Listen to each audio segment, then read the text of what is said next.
隨住年紀越嚟越大啦，身體其實各個器官咧都會開始出現問題嘅。當腎指數下跌嘅時候，有機會去小便嘅時候就會有蛋白泡啊，有夜尿、尿頻，甚至可能去廁所嘅時間好長，有點滴尿嘅問題。相信大家都知道，其實腎臟嘅損傷咧就係不可逆轉嘅。坊間好似都冇咩腎臟嘅保健品可以食去預防纖維化或者改善佢嘅功能。直至到上次馬來西亞中醫師美君同我分享咗佢一個病人嘅例子，我哋一齊聽下。俾大家睇下，因為點解西醫會話咧？哎呀，腎指數佢唔靚仔啦，佢就會唔得恢復翻噶。大家可以睇一睇呢張圖，呢張圖一邊咧係正常，一邊係正常嘅腎啦，另外一邊咧就係纖維化嘅腎啦。纖維化嘅腎，佢對，因為西醫講啦嘛，當你嘅腎小球已經弱啦，你嘅腎小球已經過嚟冇咁好啦，佢係不可逆轉嘅。但係喺我哋嘅中醫角度咧，我哋都唔係逆轉佢，但係我哋可以改善佢嘅環境，回復翻佢嘅嗰個指數，回復翻佢嘅功能。因為其實係腎喺我哋嘅身體入邊啦，每一日嘅工作係非常非常之大嘅。可能大家都唔知，其實我哋嘅腎臟咧一日我 filter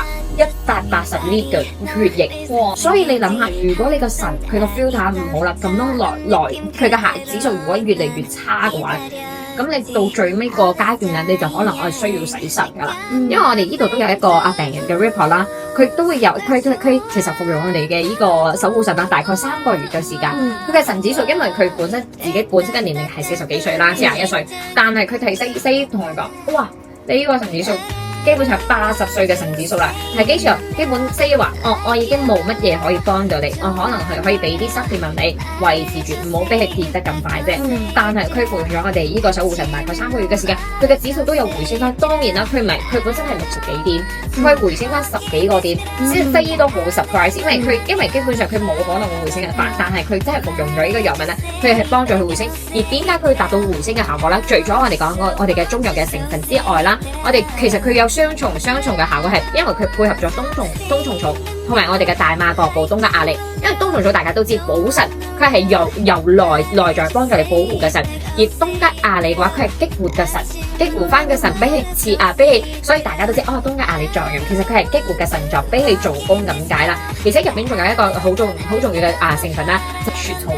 啊，因為積雪草係預防嘅腎纖維化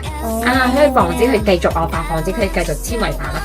明白，即係可能呢一個保健品就可以幫助到佢個腎指數可能會好翻少少啦。咁同埋另外就係可以減少到佢去夜尿嘅次數啦，可以令到佢去洗手間嘅時間縮短啦。係啦，咁同埋長遠，因為平時我都知道可能都食好多藥，因為年紀大啊嘛，可能有糖尿病啊等等三高啊。咁因為其實好多西藥其實都會增加嘅腎嘅負擔。如果你嘅年齡係40歲以上，而且你有食用緊三高藥嘅話，咁樣一般上我哋都建議啦，你每晚食2粒，去維持一個保養。但係如果好似已經有出現一個症狀啊，指數唔係幾靚仔啊，咁樣我哋就建議早晚2粒就會比較好啲啦。